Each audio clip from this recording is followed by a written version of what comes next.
शङ्करांश भूम शङ्करार्यपीठसद्गुरून् शुद्धसत्त्वभासुरान् सुवर्त्मनीतभूसुरान् सर्वभूतसौख्यदान् क्षमाकरान् यतीश्वरान्.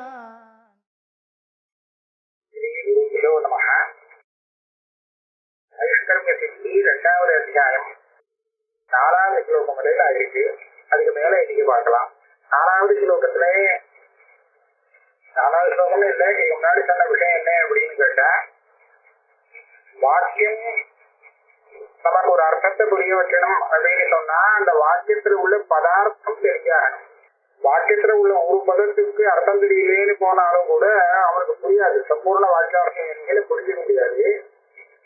அதனால அது ரொம்ப முக்கியம். ஆகையால இப்ப மகா வாக்கியம் இருக்கு, அந்த வாக்கியத்துல உள்ள அர்த்தமும் தெரிஞ்சாகணும். அப்படின்னா அதுல இருக்கக்கூடிய ஒவ்வொரு பதத்துக்கும் அர்த்தம் நம்மளுக்கு நல்லா தெரிஞ்சாகணும். அப்ப சொம்பதார்த்தம் என்னது, இத முன்னாடி நிரூபணம் பண்ண போறோம்னு ஆரம்பிக்க போறாருங்க. அப்படி ஆரம்பிக்கிறதுக்கு முன்னாடி இந்த வாக்கியம் இருக்கே, இது செய்யக்கூடிய காரியம் ஒரு விசேஷமான காரியம். வேற எந்த பிரமாணத்தாலும் பண்ண முடியாத ஒரு விஷயத்தை வாக்கியம் நமக்கு பண்ணி கொடுக்கிறது. அதாவது அது சாப்தபோதத்தை ஏற்படுத்துறதுன்னு சொல்றோமே, அர்த்தஞானத்தை ஏற்படுத்துறதே.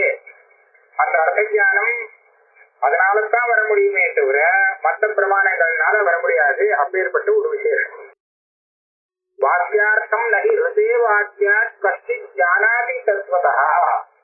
அந்த வாக்கியத்தினுடைய அர்த்தம் அத வாக்கியம் தெரியாமல் கரெக்டா ஒருத்தர் தெரிஞ்சுக்கணும் அப்படின்னு சொன்னா அது முடியாது. அது வாக்கியத்தால்தான் தெரிகின்றாகணும். வாக்கியத்தை தெரிகின்றால்தான் அந்த வாக்கியார்த்தத்தை சரியா தெரிஞ்சுக்க முடியும். அந்த வாக்கியம் இல்லாமல் அந்த அர்த்தத்தை மாத்திரம் எப்படியும் தெரிஞ்சுக்கிறேன்னு சொன்னா அது பூர்ணமாகாதுன்னு நினைக்கிறார். இதுதான் 4வது ஸ்லோகம் வரையில் ஆச்சு. இதெல்லாம் வாக்கியத்தினுடைய மகிமை அப்படின்னு சொன்னார். வாக்கிய பிரதிபாதனாய பிரவருத்தம் சது பிரதிபாதயத்தேவ. இந்த வாக்கிய பிரமாணம் இருக்கு, சப்த பிரமாணம், இதுவும் இது ஒரு விஷயத்தை சேமிக்கணும் அப்படின்னு சொல்லி அது வேலை செய்ய ஆரம்பிச்சு கொடுத்தோம்னா அவசியம் அந்த வேலையை செய்து முடிக்கும். பிரதிபாதயத்தேவ. பிரதிபாதயத்தின்னா போதிக்கும். அது செய்யக்கூடிய வேலை என்ன, வாக்கியார்த்தத்தை போதிப்பது. வாக்கியத்தை கேட்ட உடனே வாக்கியம் நமக்கு என்ன பண்ணி கொடுக்கிறது, வாக்கியார்த்தத்தை தெரிவிக்கிறது, போதிக்கிறது.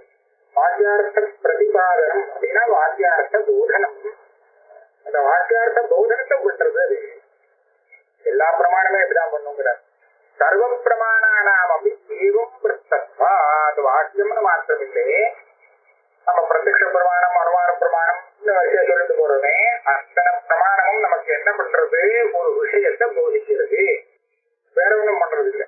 பிரமாணம்னு சொன்னா அது என்ன பண்ணும், விஷயத்தை விஷய போதத்தை ஏற்படுத்தும். அது பிரத்யக்ஷம், அனுமானம், இப்படி நானா விதமா இருக்கு. இப்ப நமக்கு என்ன ஒரு கேள்வி வருது, இந்த இடத்துல வியாக்கியாத்தாலாம் எழுதிக்கா, வாக்கியத்தினாலே நாம ஒரு அர்த்தத்தை தெரிஞ்சுக்கிறோம்னு வச்சுக்கோம். நீங்க என்னன்னா பார்க்கலாம், அந்த வாக்கியத்தை யாரு சொன்னானோ அவன் அதுக்கு முன்னாடியே அந்த அர்த்தத்தை தெரிஞ்சுட்டு இருப்பான். யாருடைய வாக்கியம் நமக்கு ஒரு அர்த்தத்தை தெரிவிக்கிறதோ அவன் அந்த வாக்கியார்த்தத்தை அந்த வாக்கியம் வரத்துக்கு முன்னாடியே வேற ஒரு பிரமாணத்தால தெரிஞ்சிட்டு இருப்பான். இது என்ன சொல்லுவானா, அர்த்தம் புத்வா சப்த இருக்கனா. முதல்ல தான் தெரிஞ்சுட்டான், தெரிஞ்சிட்ட இந்த விஷயத்தை அவன் இன்னொருத்தருக்கு சொல்லணும், போதிக்கணும். அதுக்காக என்ன பண்ணலான்னு பார்த்தா இந்த மாதிரி ஒரு வாக்கிய ரச்சனையே பண்றான். இந்த மாதிரி இதை கேட்டா அவன் புரிஞ்சு விடுவான், நான் புரிஞ்சுட்டு அதே விஷயத்த அவன் புரிஞ்சு விடுவான் அப்படிங்கிறதுக்காகத்தான் வாக்கிய ரச்சனை ஏற்படுறது.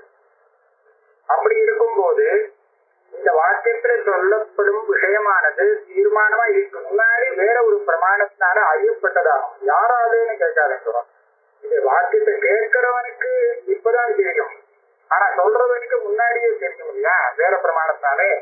அதனால வாக்கியத்தினாலே செய்யக்கூடிய இந்த விஷயமானது வாக்கியத்துக்கும் ஒரு விஷயம்னு சொல்லணும், வாக்கியத்தை தவிர்த்து வேற ஒரு பிரமாணத்துக்கும் விஷயம் அப்படின்னு லோகத்துல பார்க்கணும்.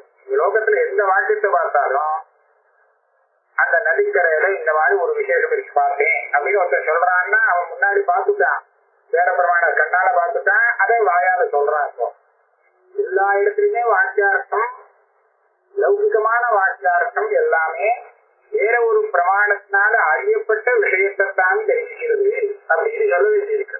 இத சம்வாதம்னு சொல்லுவான். இகம்பாதம்னு சொன்னா அந்த வாக்கியம் பிரமாணமாகாது. இவன் அங்க பார்த்தான், இவனுக்கு ஒரு விஷயம் தெரிஞ்சது, இந்த மாதிரி நடந்திருக்கு அப்படின்னு.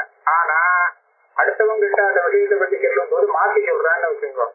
இப்போ இங்க சொல்ற வாக்கியம் இருக்கு, இது பொய் சொல்றான் அப்படின்னு அதை சொல்லுவோம். அதாவது இவன் சொல்ற வாக்கியம் பிரமாணம் இல்லை, பிரமாவை உண்டாக்காது. யதார்த்தமா எப்படி பார்த்தானோ அப்படியே சொல்லிட்டான்னா அது சத்தியம்.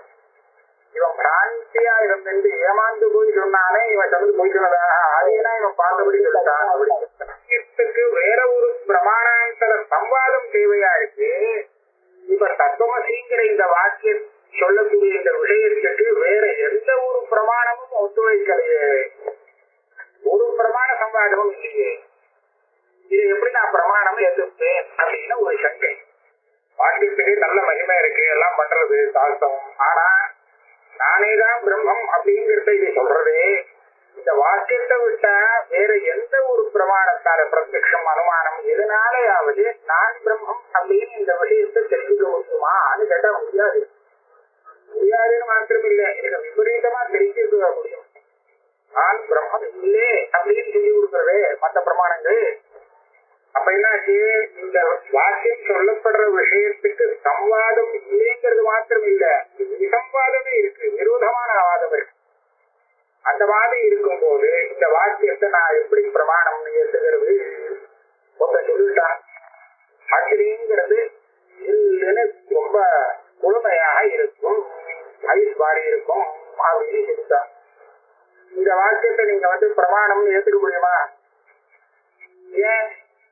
அக்னியை தொட்டு பார்த்தா தெரிகிறது, முன்னாடியே தெரிஞ்சு வச்சுட்டு இருக்கான் அக்னி எப்படி இருக்கும்.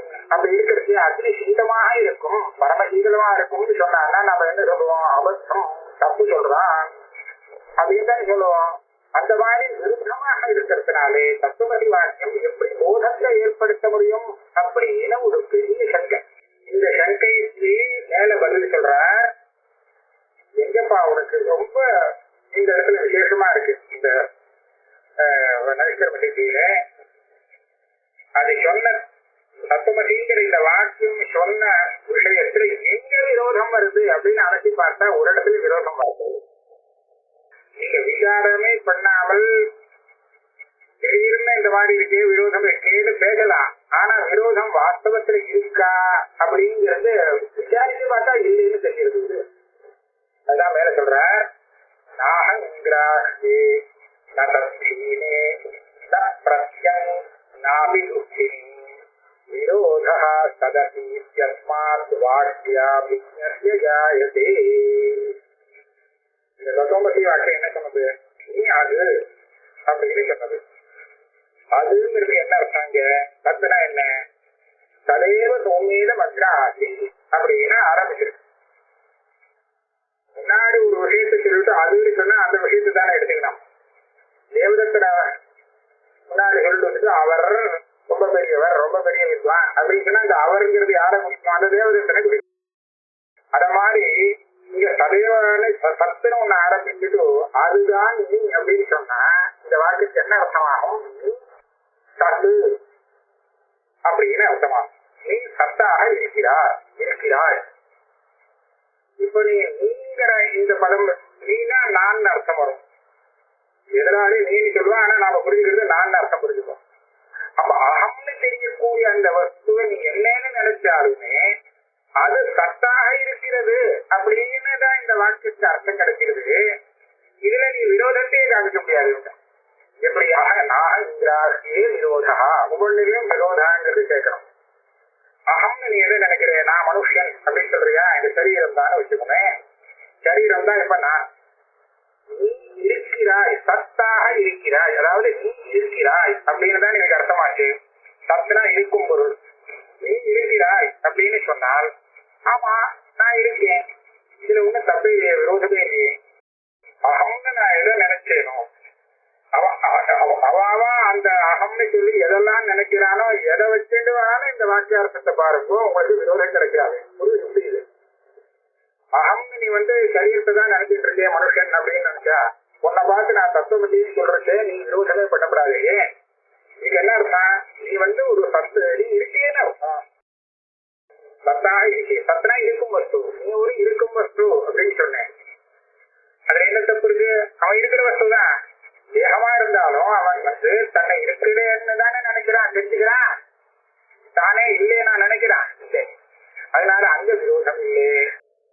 சரி, இவன் கொஞ்சம் தேகத்தை ஆத்மா இல்லை நான்கிறது அதுக்குள்ள இருக்கிறதாக நினைக்கிறான். அப்போ அப்படின்னா என்னன்னா இந்திரியாதி ஆத்மவாதி.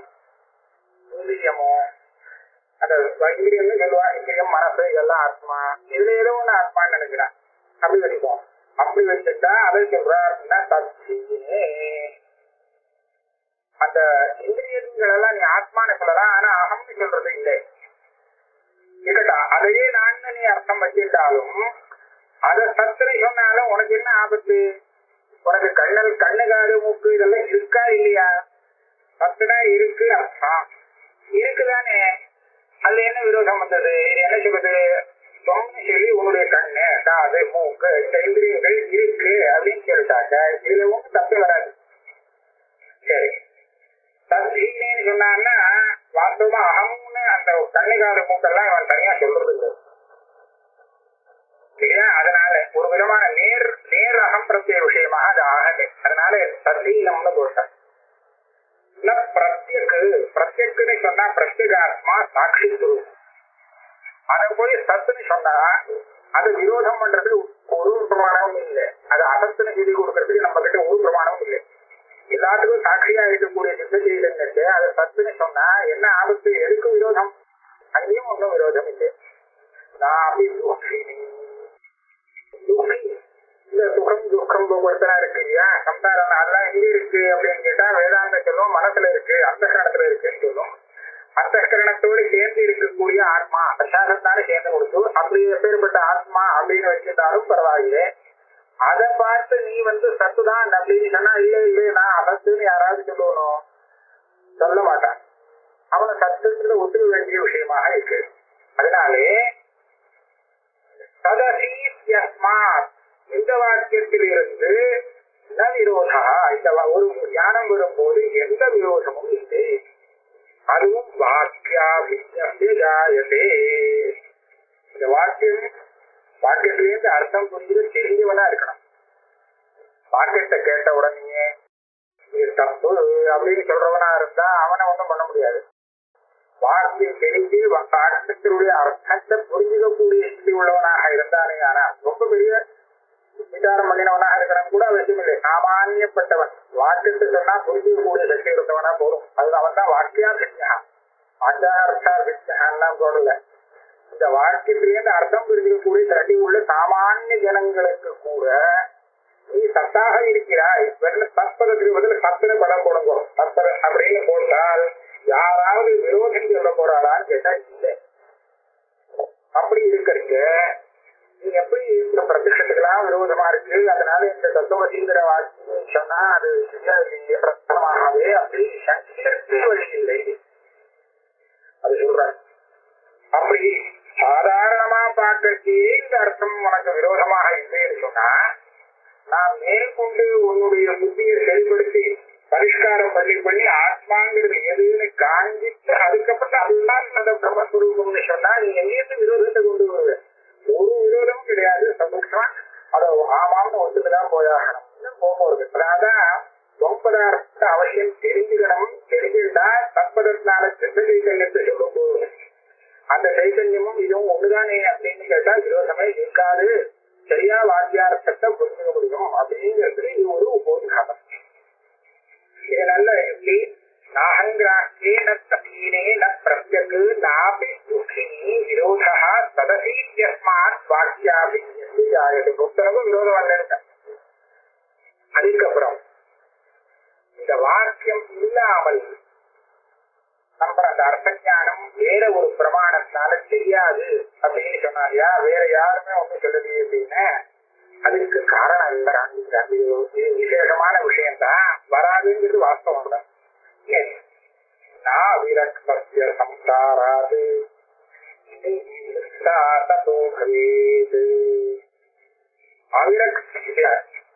வைராக்கியம் இல்லாதவனுக்கு, அதாவது சம்சாராத் நிவிருத்தா நிவிருத்தா, இந்த சம்சாரத்தில் இருந்து நான் விலக வேண்டும் அப்படிங்கிற ஒரு இச்சை, சம்சாரத்தில் இருந்து விலக வேண்டும்ங்கிற இச்சை தான் மோக்ஷம். இந்த பூர்வம் இந்த சம்சாரம் இனிமே நமக்கு வேண்டாம் அப்படிங்கிற ஒரு ஆசையானது வைராக்கியம் வராதவனுக்கு வராது. நாவிரத்னஸ்ய சம்சாரா சரி. நகா நிவத்த கிருஷ்ணஸ்ய புருஷஸ்ய முமுக்ஷுதா, இந்த சம்சாரத்திலேருந்து நிவர்த்தி விலகணும்னு ஆசை இல்லைன்னு வச்சுக்கோ, அந்த ஆளுக்கு மோட்சம் வரணுங்கிற ஆசை இருக்குமோ, அவனை மோட்சம் சொல்ல முடியுமோ? புரியவே முடியாது. சம்சாரத்திலே இருக்கணும்னு அவன் பந்தத்தை தான் ஆசைப்படுறான், பந்தம்னு தெரிஞ்சுக்காமல. அதனால அவனை முமுக்ஷுன்னு சொல்றது இல்லை. அஸ்திபாதோபசர்ப்பணம், இவன் முமுக்ஷுவா இல்லைன்னு வச்சுக்குவான். அப்ப இவன் முக்ஷத்துக்கு சாதனமான ஞானத்தை உபதேசம் பண்ணக்கூடிய ஒரு தத்துவஞானியான குரு கிட்ட போமாட்டான். ஏன்னா ஏதாவது ஒரு பெரியவர்கிட்ட இவன் போகணும் அப்படின்னு சொன்னாலும் இவன் தனக்குன்னு ஒரு லாபத்தை எதிர்பார்த்துதான், தனக்கு அபீஷ்டமான ஒண்ணு சிந்திக்கும்னு லாபத்தை எதிர்பார்த்துதான் அதுகிட்ட போகணும். ஒரு முமுக்ஷு கூட தனக்கு அபேட்சிதமான மோட்ச சாதனமானத்தை இவர் சொல்லி கொடுப்பார் அப்படிங்கிற ஒரு அபேட்சையை வச்சுட்டுதான் குருவுக்கு போறான். இப்படி சொல்றது ஏஷவை தற்பருத்தும் சமிப்பானயா பகவந்தம் அப்படிங்கிறது. இவாளுக்கு சந்தேகம் வந்திருக்கும் இந்த ரிஷிகளுக்கெல்லாம்.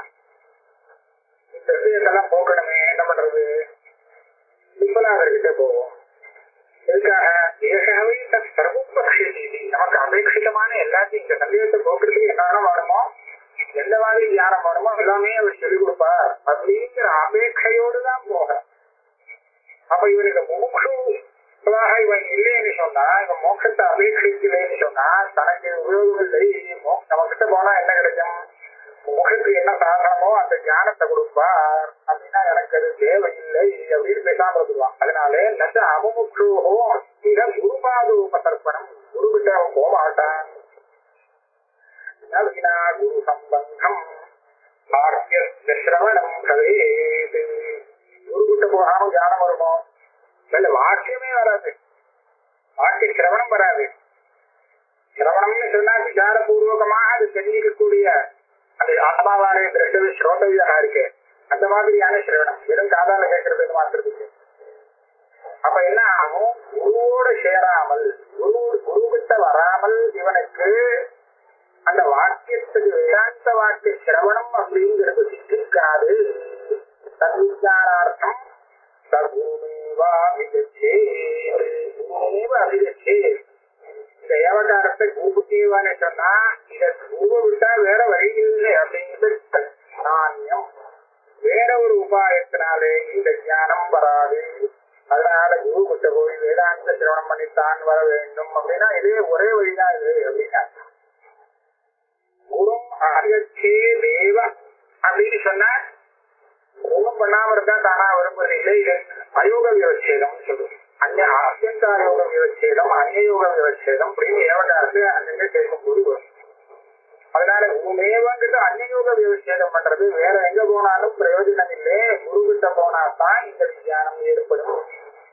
அது மாத்திரம் இல்லை, இந்த விஞ்ஞானத்தை நானே ஏதோ புத்தகத்தை எடுத்து பார்த்து செயல்படுத்திக்கிறேனே அப்படின்னு சொன்னா அதுவும் முடியாது. குரும் அதிகச்சே தேவ வெறும் புத்தகத்தை பார்த்து இந்த அர்த்தத்தை தெரிஞ்சுக்க முடியாது. அதனால இது ரெண்டு விதமான அர்த்தம் பண்ணினாலும் குருவோடு சம்பந்தம் இவனுக்கு கிடைக்கலன்னு சொன்னா அந்த வார்த்தை சிரவணம் இவனுக்கு வராது, நிறுத்தாது. நவீனா குரு சம்பந்தம் வாக்கியத்திய சிரவணம் கவேது. சரி.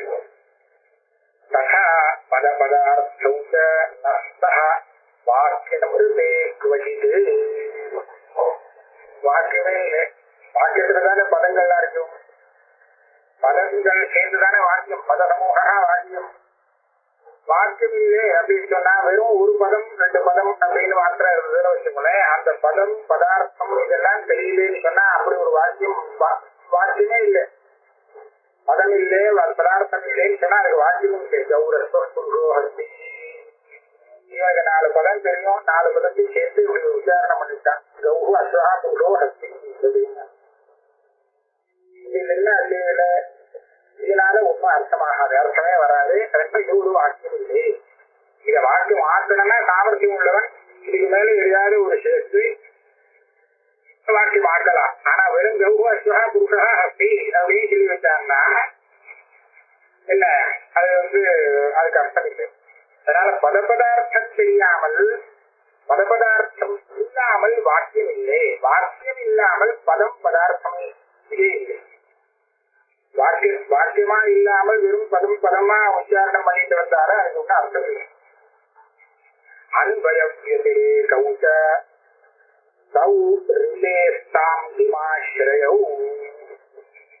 இந்த லோகத்திலே வாக்கியத்தினால்தான் அர்த்தபோதம் வருது. வாக்கியம் இல்லாமல் வெறும் பதமாக இருந்தாலும் பதமே இல்லாமல் போனாலும் நமக்கு ஒண்ணுமே அர்த்தம் புரியறதில்லை. இதுதான் அன்வயம் ஒண்ணு, வெதிரீகம் ஒண்ணு. அது மாத்திரம் இல்லை, வாக்கியம் இருந்தாலும் அதுல உள்ள பதார்த்தங்கள் தெரிந்திருந்தால் வாக்கியத்துக்கு அர்த்தபோதம் வரும். வாக்கியம் காதுல விழுந்தாலும் பதபதார்த்தம் தெரியலே அப்படின்னு சொன்னா அர்த்தபோதம் வராது. அப்படி சொல்றோமோ நம்ம இந்த வாக்கியம்னு ஒண்ணு இருந்தாத்தானே, வெறும் பதம் பதார்த்தம் இல்லை தவிர்த்து வாக்கியம்னு ஒண்ணு தேவைப்படுறது. அந்த வாக்கியம் இல்லாட்டா பத பதார்த்தங்கள் வெறும் பதம் அல்லது பதார்த்தமானது நமக்கு வாக்கியார்த்தத்தை போதிக்க முடியாது அப்படிங்கிறது அன்பை விதிரேகத்தால தெரியுது. அன்பயம் விதிரேகாபியாம் வினா வாக்கியார்த்த போதனம் நஸ்யார்த்தேன வினா அஜ்ஞான பிரஹானோபபத்யதே. இந்த மாதிரி பதபதார்த்தமே தெரியாமல், அது இல்லாமல் சத்தியார்த்த போதனம் நஸ்யா, வாக்கியத்துடைய அர்த்தம் புரியாது. வாக்கியத்துடைய அர்த்த ஞானம் ஏற்படலேன்னு சொன்னா அஜ்ஞான நிவர்த்தி ஏற்படாது. வினா அஜ்ஞான பிரஹானம் நோபபத்தியதே. மகாவாக்கியத்திலேருந்து அதுல ஞானம் ஏற்படலே அப்படின்னு சொன்னாக்க இவனுடைய அஜ்ஞானம் நிவர்த்தியாகாது. நிவர்த்தி ஆகலைன்னா என்ன, வினா அஜ்ஞான பிரஹாரேன புருஷார்த்தஸ்து துர்லபஹ. அஜ்ஞானம் நிவர்த்தி ஆகலேன்னு சொன்னா நம்மளுடைய புருஷார்த்தம் கிடைக்காது.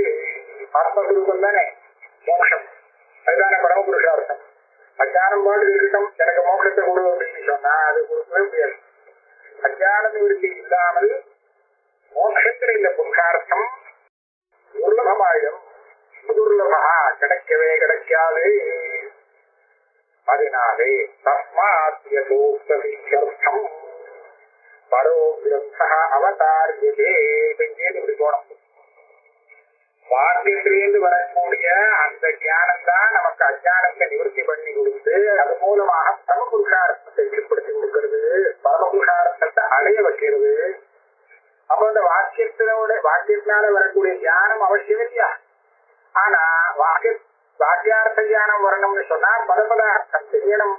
அது தெரியாமல் வாக்கியார்த்த ஞானம் வராது. அதனாலே இப்ப மகாவாக்கியார்த்தம் தெரிஞ்சுக்கிறதுக்கு அதுல உள்ள பதங்களுக்கு அர்த்தம் சரியாக வேண்டியிருக்கு. ஆகையாலே முதல்ல 2 பதம் இருக்கு தெரிஞ்சுக்க வேண்டிய பதம். சந்திரம் ஒண்ணு, தொங்க ஒண்ணு இருக்கு. அதுல தொம்பதார்த்தம் இருக்கு. இதுதான் சாப்பாட்டு உபதேசம் பண்றது. நீதா பிரம்மம்னு தற்பதார்த்தத்தை பார்த்து நீதாதுன்னு உபதேசம் பண்ண வேண்டிய அவசியம் இல்லை. தொம்பதார்த்தத்தை பார்த்துதான் உபதேசம் பண்றது. ஆகையாலே உத்தேசியமாக இருக்கு. அந்த உத்தேசியபூதமான தொம்பதார்த்தத்தை முதல்ல தெரிஞ்சுக்கணும். எப்பவுமே வாக்கியத்திலே இந்த உத்தேசம் விஜயம்னு சொல்றோமோ இல்லையோ, அந்த உத்தேசம் விஜயம்ங்கிறதுல அந்த உத்தேசியமானது அந்த ஸ்ரோதாவுக்கு கேட்கிறவனுக்கு முன்னாடி தெரிஞ்ச விஷயமா இருக்கணும். அந்த விஜயம்ங்கிறது தான் உத்தேசம். விஜயாம்சம் தான் புதுசா இருக்கணும். உத்தேசியமே முதல்ல தெரியாத விஷயம் இருந்ததுன்னா அந்த வாக்கியத்துக்கு அர்த்தம் புரியுது ஒண்ணுமே புரியாது. ஏன்னா விஜயம் தெரியாது, உத்தேசம் அப்புறம் அவனுக்கு வாக்கியம் பிரயோஜனப்படாது. அதனால முதல்ல உத்தேசியம் என்னன்னு தெரிஞ்சுக்கணும். அப்புறம் அஜாதமான விதேயத்தை அதுல சேர்த்து சொல்லி கொடுப்பான். இப்ப அந்த விதத்துல பாக்குறதே தத்துவமதிங்கிற வாக்கியத்துல தொம்பதார்த்தம் உத்தேசியம், அந்த தொம்பதார்த்தத்துக்கு தற்பதார்த்த அபேதம்ங்கிறது தெரியாத விஷயம் இப்போ போதிக்கப்படுறதுன்னு சொல்லலாம். அப்ப தொம்பதார்த்தம் முன்னாடியே தெரிஞ்சிருக்குன்னு சொல்லலாம்.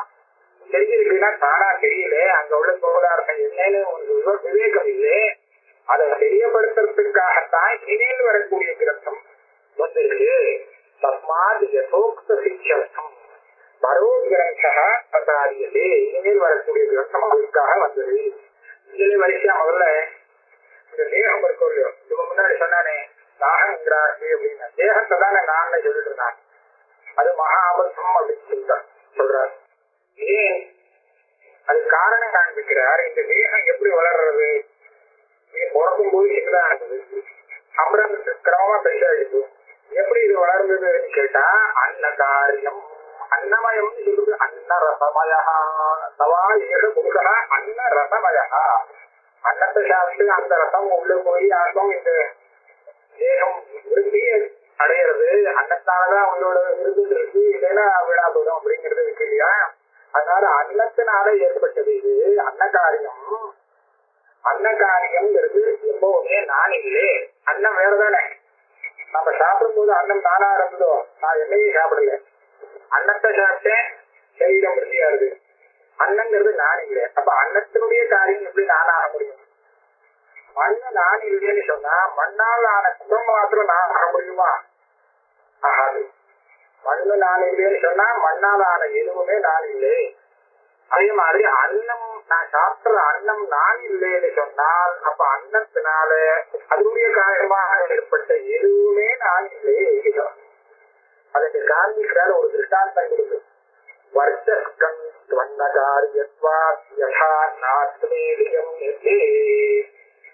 வர்ச்சஸ்கம்னு மலத்துக்கு பேரு. வர்ச்சா புதுசா ஒரு சப்தம் போட்டார். புருஷம் அதாவது மலம் வருதோ இல்லையோ. மலம் என்னது? நாம சாப்பிட்ட பதார்த்தம் இல்லையா அன்னம். அந்த அன்னம் வயசுக்குள்ள போய் 3 விதமா பிரிக்கப்படுறது. சாந்தோகி ஷஷ்டாத்தியாயத்துல 20. அதுல ஸ்தூலமான பாகம் வெளியில வந்து விடுறது மல ரூபமாக, அதுதான் வர்ச்சஸ்கம். மத்தியமமான பாகம் மாம்சத்தை விருத்தி பண்றது. அதுல பரமசூக்ஷமா இருக்கக்கூடிய ஒரு பாகம் மனசுக்கு பலத்தை கொடுக்கறது அப்படின்னு சொல்லி இருக்கு சாந்தோக்கியத்துல. இப்ப அந்த வெளியில வந்த பாகம் இருக்கு ஸ்தூல பாகம், அதுதான் வர்ச்சஸ்கம். அது என்னது? அது அன்னம் தான். அன்னத்துடைய காரியம் தானே பரிணாமம். அதை யாராவது நான் சொல்லிப்பனும் சொல்ல மாட்டான். தீர்மானமா அது நான் இல்லைன்னு தெரியுது. வர்ச்சஸ்கம் ஸ்வர்ணகாரியத்வாது ஆத்மானு கேட்டான்னு ஒருத்தருக்குமே செய்யறதில்லை. ஆத்ம அப்படியானால் இந்த சரீரம், இந்த சரீரத்துக்குள்ள இருக்கக்கூடிய மனப்பரியந்தமான இந்திரிய கணங்கள் இதுவும் அதேதான் அன்னகாரியம் தானே. மனசும் அன்னத்தினால தானே விருத்தி ஆறுதுன்னு சொன்னார். தத்பாகேந்திரியோ தேகா தத்வத்தி விதிநேக்ஷரே. ஏன் தெரிய மாட்டேங்கிறது? இந்த வரிது வந்த பாகம் ஆத்மா இல்லே, அது ஆத்மா இல்லேன்னு ஸ்பஷ்டமா நன்னா தெரியுது. அதே இதனால வந்ததுதானே இந்த தேகம், அதனுடைய காரியம் தானே. இது மாத்திரம் எப்படி ஆத்மா ஆக முடியும்? இதே உனக்கு தெரிய மாட்டேங்கிறது. யோசிக்கல. தத்பாகா கேந்திரியோ தேகா, வெறும் தேகம் இல்லை. இந்திரியம் மனசு எல்லாத்தையும் குறிக்கணும். அந்த கரணம் எழுதணும். எல்லாமே அந்த அன்னத்தினாலதானே விருதியாருது. அதனால அதெல்லாம் மாத்திரம் எப்படி ஆத்மா ஆக முடியும்? ஆத்மானா நான் ஆக எப்படி ஆக முடியும்? தேகா தத்துவது இந்த வர்க்கம் சொன்னோமே, அதை போல அதை போல நீ ஏன் பார்க்கல, ஏன் யோசிக்கல? அது நான் இல்லைன்னு சொன்னா இதுவும் நான் இல்லைங்கிறது தானே வரணும். இப்படியாக ஆத்மிகையோ அனாத்மதே பிரசித்தி மத்தேவி கப்பிரதிபந்தா. இந்த விதத்துல பாக்கிறதுக்கு ஆரம்பத்திலே அன்னம், அப்புறம் கடைசியில உயிருக்கு மனசு, இது ரெண்டு ஆத்மா இல்லை. ஏன்னா அன்னகாரியம் அப்படிங்கிற சித்தம் ஆயிடுதுன்னு சொன்னா நடுப்புற ரெண்டுக்கும் இந்த பிராணன் ஒண்ணு இருக்கு. இன்னும் அன்னம் பரியந்தம் எடுத்துப்போம். அப்படின்னா அதுக்கு நடுப்புல இருக்கிற ரெண்டு இதெல்லாமும் ஆத்மா இல்லைன்னு பரிசீல நன்னாவே தெரியும். பிராணமாதி மாதிரிதான். அதனால ஆத்தியத்தையோ அனாபத்து பிரதிச்சே அத்தியத்துல இருக்கக்கூடிய பிராணனை போய் ஆத்மா அப்படின்னு ஏன் நினைக்கணும்? அது ஆத்மா இல்லைன்னு தெரிஞ்சுக்கிறதுக்கு உனக்கு என்ன பிரதிபந்தம் இருக்கு, என்ன கஷ்டம் இருக்கு? அதுவும் அந்த காரியமாக இருக்கு. பிராட் அனாத்மை வச்சம் அது ஆத்மதாம் ஏசி அவித்யா. அப்ப எப்படி இந்த தேகத்தை நான் சொல்ல ஆரம்பிச்சேன் அப்படின்னு கேட்டா அதுதான் அவித்யுடைய காரியம். முன்னாடி அந்த அன்னம் நான் சாப்பிடறதுக்கு முன்னாடி தனியா இருந்தது, அப்ப அது அனாத்மாவாக இருந்தது. அது ஜடம் சாப்பிட்டதாக ஆச்சு. அதுக்கப்புறம் பார்த்தா நானா போயிடுது. சாப்பிட்றதுக்கு முன்னாடி நான் இல்லை, வேறாக இருந்தது. சாப்பிட்டு முடிச்சதுக்கு அப்புறம் அது நானாக ஆயிடுச்சு. எப்படி நானாச்சுன்னா அவித்யா ஜடம் தது ஆத்மதாம் ஏசி அவித்யா ஆலேபனவத்தேகம். ஆலேபனவது சத்னா மாலை. ஆலேபனம்னா சந்தனம் பூசுறது. மாலை தனியா இருந்தது, அது நான் இல்லை. மாலையை போட்டு விட்டான். அதுக்கப்புறம் பார்த்தா மாலையோடு சேர்த்து நான் தான் நினைக்கிறானா? அது தப்பு தானே. மாலை எப்படி தன்னெடுத்துல தன்னோடு சேராது, தாங்கிற அந்த பதார்த்தத்தில் சேர்த்து. அதே மாதிரி சந்தனம் பூசின்ற உடம்பு சந்தனம் பூசிட்டு சந்தனத்தோட சேர்த்து தாங்க அப்படி சொல்லலாம். ஆனா அது ஆத்மாவில சேராது. ஏன்? அதே மாதிரி தான் தஸ்மாத் பஷ்யே இந்த தேகத்தை காட்டிலும் தேகத்தோட அத்தியாசத்தால கலந்து போன ஆத்மஸ்வரூபத்தை விவிக்தமாக புரிந்து கொள்ள வேண்டும். தேகம் ஆத்மா இல்லை, நான் சொல்றது தேகம் இல்லை. அது அன்னத்தினால வந்தது. அன்னத்தை நான் சொல்றதே கிடையாது, அது நான் இல்லை. அதனால நான்கிறது இதற்கு அதிகம் வேறானது அப்படின்னு விவேச்சனம் செய்து தெரிந்து கொள்ள வேண்டும். ஆலேபனவத் தேகம் தஸ்மாத் பஷ்யே. இந்த தேகத்தை எப்படி பார்க்கணுமா? ஒரு மாலையை போட்டுட்டா மாதிரி மாலையோட சேர்த்திருக்கானேங்கிறதா மாலை நான் ஆகிட முடியாது. அதே மாதிரி சந்தனம் இருக்கிறதுனால சந்தனம் நான் ஆக முடியாது. அதே மாதிரிதான் அன்னத்தினால வந்த இந்த தேகம் நான் இல்லேன்னு விருத்தமாக